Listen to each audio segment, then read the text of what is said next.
बिस्मिल्लाहिर्रहमानिर्रहीम। अस्सलाम वालेकुम। Welcome back to my channel Furqan food secret. आज आपके साथ शेयर करूंगी चने की दाल के कबाब। इस महंगाई के दौर में चिकन के शामी कबाब बनाना छोड़ दें, दाल के शामी कबाब बनाएं। जब आप ये रेसिपी एक बार बनाएंगे तो फिर बार बार दाल के ही शामी कबाब बनाएंगे, क्योंकि ये चिकन के शामी कबाब से भी ज़्यादा मज़ेदार बनते हैं। तो चलते हैं अपनी रेसिपी की तरफ, स्टार्ट करते हैं। बिस्मिल्लाहिर्रहमानिर्रहीम। यहाँ पर मैंने तकरीबन 100 ग्राम चने की दाल ली है। इसे 1 घंटा भिगोने के बाद मैंने बॉईल कर लिया था और तकरीबन 90% तक आपने इसको बॉईल करना है। अब इस दाल को हम चॉपर में या सिलबट्टे में पीस लेंगे। तो यहाँ पर मैंने देखें दाल को पीस लिया है चॉपर में। आप चाहें तो इसको ग्राइंडर में भी पीस सकते हैं और इसके बाद मैं इसको एक प्लेट में निकाल लूँगी। और इसके बाद मैंने यहाँ पर छोटे छोटे 3 अदद आलू लिए हैं, जिन्हें मैंने पहले से ही बॉईल करके रखा हुआ है। अब इन तीनों आलूओं को हम बॉईल दाल में ग्रेट कर लेंगे। तो मैंने तीनों आलूओं को दाल में ग्रेट कर लिया है और इसके बाद मैं इसमें 1 अदद दरमियाने साइज़ का प्याज बिल्कुल बारीक चॉप करके 3 से 4 अदद हरी मिर्चें बारीक कटी हुई इसमें ऐड कर देंगे। अब इसमें नमक अपने टेस्ट के मुताबिक ऐड कर लेंगे और कुछ स्पाइसेस भी इसमें ऐड कर देंगे। आधा चम्मच मैंने कुटी हुई मिर्च ली है, आधा चम्मच मैंने साबुत धनिया लिया है, आधी चम्मच सुरख मिर्च और आधी चम्मच ही मैंने इसमें ज़ीरा ऐड किया है।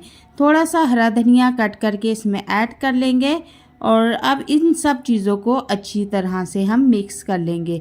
और नमक मिर्च का हिसाब आप अपने टेस्ट के मुताबिक रख सकते हैं।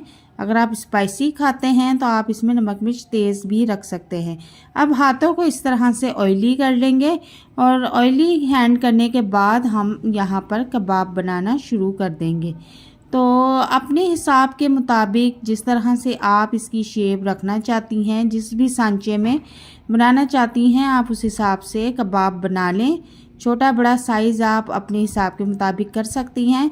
तो यहाँ पर देखें बहुत ही ईजी तरीके के साथ मैंने कबाब बना लिया है और इसको बिल्कुल गोलाई में मैंने रेडी किया है।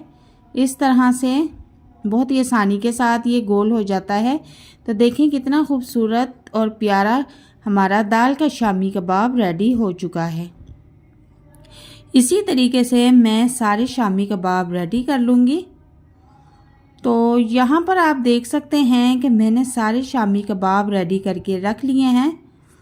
इनका साइज़ भी बिल्कुल नॉर्मल है और अब हम इनको फ्राई कर लेंगे। लेकिन उससे पहले मैं एक बाउल लूँगी और उसमें एक एक करके 2 अंडे ऐड कर दूंगी। अभी मैं इसमें 1 अंडा ऐड करूंगी, नमक थोड़ा सा ऐड करूंगी और हाफ से भी हाफ टी स्पून में इसमें कुटी हुई मिर्च ऐड करूंगी और इसको अच्छी तरह से मिक्स कर लेंगे। 1 अंडा फिर से हम इसमें ऐड कर देंगे और इसको अच्छी तरह से मिक्स कर लेंगे। अब यहाँ पर मैंने तवे पर घी ऐड कर दिया है। घी को ज़्यादा गर्म नहीं करना, बस नॉर्मल सा इसको हीटअप करना है और चूल्हे का फ्लेम यहाँ पर हम नॉर्मल रखेंगे।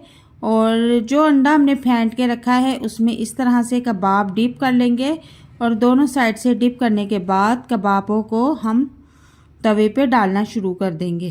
तो इसी मेथड से आपने सारे शामी कबाब फ्राई करने हैं। एक एक करके मैं सारे शामी कबाब तवे पर डाल दूँगी और यहाँ पर आपने चूल्हे का फ्लेम जो है बिल्कुल नॉर्मल रखना है, फुल फ्लेम पे नहीं पकाना, वरना ये जलकर ख़राब हो जाएंगे। तो एक साइड इसकी जो है वो ब्राउन हो चुकी है, मैं इनकी साइड चेंज कर दूंगी और दूसरी साइड से भी लाइट सा कलर देके तो हम इनको प्लेट में निकाल लेंगे। तो बहुत ही मज़ेदार हमारे दाल के शामी कबाब बनके रेडी हो रहे हैं। तब तक आप मेरे चैनल पर अगर नए हैं तो मेरे चैनल को सब्सक्राइब कर दें, बेल आइकन को प्रेस कर दें और वीडियो अगर आपको पसंद आ रही है तो वीडियो को भी लाइक एंड शेयर कर दें। तो इसी तरह से देखें हमारे शामी कबाब रेडी हैं। इस महंगाई के दौर में चिकन के शामी कबाब छोड़ें, दाल के शामी कबाब बनाएं। ये इतने लजीज और मज़ेदार बनते हैं कि आप इस रेसिपी को एक बार जब बनाएंगे तो बार बार बनाने पर मजबूर हो जाएंगे। आप ये रेसिपी बना के बच्चों को लंच बॉक्स में भी दे सकते हैं। उम्मीद करती हूँ कि आपको ये वीडियो बहुत पसंद आई होगी। मिलते हैं नेक्स्ट वीडियो में एक नई और मज़ेदार रेसिपी के साथ। अल्लाह हाफिज़।